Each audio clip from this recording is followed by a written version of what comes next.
सुमित महल का आया रिप्लाई, शादी अभी नहीं टूटी है, क्या वो फिर से शादी करेंगे।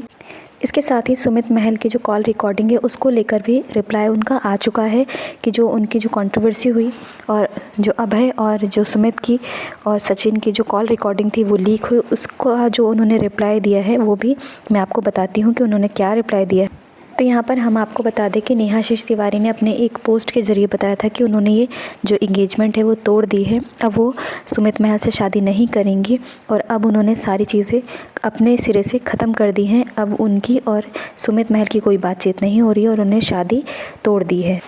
तो शादी को लेकर के सुमित महल का भी जो रिप्लाई आया है वो ये आया है कि उन्होंने कहा है कि शादी सिर्फ नेहा तिवारी ने नहीं तोड़ी है, जो नेहा तिवारी की फैमिली है वो और जो सुमित की फैमिली है दोनों का कैजुअल जो है ये निर्णय है, उन लोगों का डिसीज़न है। उन लोगों ने जो भी सोचा, दोनों फैमिलीज़ की बातचीत हुई, बातचीत होने के बाद ही दोनों ने फैसला किया कि हमें ये शादी नहीं करनी चाहिए।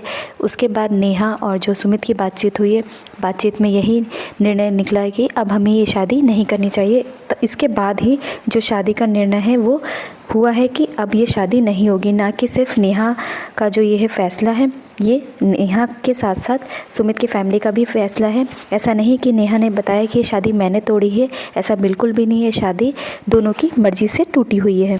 तो अब बात कर लेते हैं सुमित महल और सचिन की जो कंट्रोवर्सी हुई है, जो कॉल रिकॉर्डिंग को लेकर के बातचीत हो रही थी, तो उस कॉल रिकॉर्डिंग को भी डिलीट करवा दिया गया है और जितने भी रिएक्शन चैनल के पास ये रिकॉर्डिंग थी उनसे कहा गया है कि ये रिकॉर्डिंग डिलीट कर दी जाए। क्योंकि इस कॉल रिकॉर्डिंग के बारे में जब सुमित से पूछा गया तो सुमित ने कहा, कहाँ है कॉल रिकॉर्डिंग, कहाँ हूँ मैं, कहाँ है मेरी ये वॉइस, ये मेरी वॉइस है ही नहीं, इसे तो सिर्फ जो है एडिट किया गया है, ये मेरी वॉइस बिल्कुल भी नहीं है।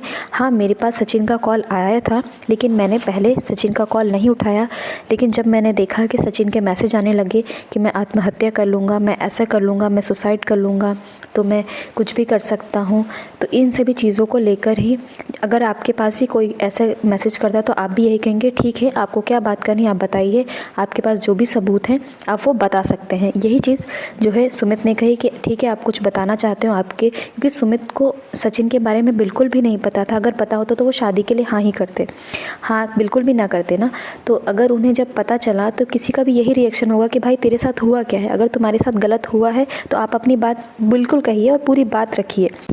लेकिन जो सचिन है, सचिन ने सुमित को फंसाने का काम किया, क्योंकि पहले वो रो रो कर जो है सुमित के पास गए कि मेरे साथ ऐसा किया है, नेहा ने मेरे साथ वैसा किया है, आप कुछ कीजिए, इन सभी चीज़ों को लेकर आप कुछ बोलिए। तब सुमित ने कहा कि मैं क्या बोलूँ, मुझे जब इस बारे में कोई जानकारी ही नहीं तो मैं क्या बोल सकता हूँ, लेकिन आपको लगता है कि आपके साथ गलत हुआ है तो आप सारी चीज़ें रखिए। लेकिन उन्होंने ये नहीं कहा था कि आप ऑनलाइन रखिए, यानी वाईटी पर रखिए, आप सारी चैट्स दिखाइए। ये सब चीज़ें सुमित की तरफ से नहीं कही गई हैं। ये तो सिर्फ सचिन का दिमाग था जो इस तरह से उन्होंने नेहा को बदनाम किया है।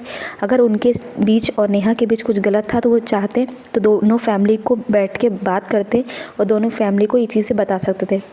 चाहते तो वो नेहा के मम्मी पापा से भी बात कर सकते थे इन सभी चीज़ों को लेकर के, लेकिन उन्होंने उनके मम्मी पापा से बात ना करके सुमित से बात करना चाहे, क्योंकि वो चाहते थे सुमित और नेहा की शादी टूट जाए। क्योंकि नेहा की इंगेजमेंट तक सचिन और नेहा की बिल्कुल बहुत ही अच्छे से बातचीत हो रही थी, लेकिन जैसे ही इंगेजमेंट हुई नेहा ने बात करना कम कर दिया। इसी सदमे में आकर जो है सुमित ने ये स्टेप उठाया जो कि बिल्कुल भी गलत था।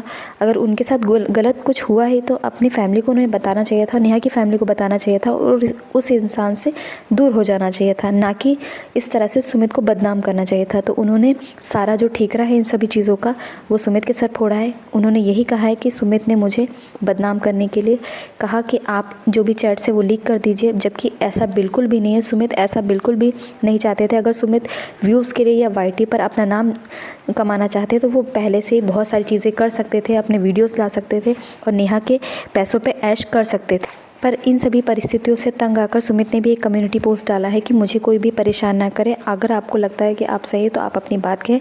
मैंने वाईटी पर इन सभी चीज़ों को लाकर रखने के लिए नहीं कहा था, मैंने सब ये कहा था कि आप अपनी बात रखिए ऑफलाइन और इन सब चीज़ों से समझौता कर लीजिए। लेकिन उन्हें बढ़ाकर बताया गया सिर्फ उनकी इमेज धुंधली करने के लिए। उन्हें पैसे से कोई मतलब नहीं है, ना ही उन्हें व्यूज़ चाहिए। तो इस तरह से जो है सुमित ने रिप्लाई किया है अपने वाईटी पर कम्युनिटी पोस्ट करके। आपको क्या लगता है कि सुमित सही है या नहीं, मुझे कमेंट बॉक्स में ज़रूर बताना।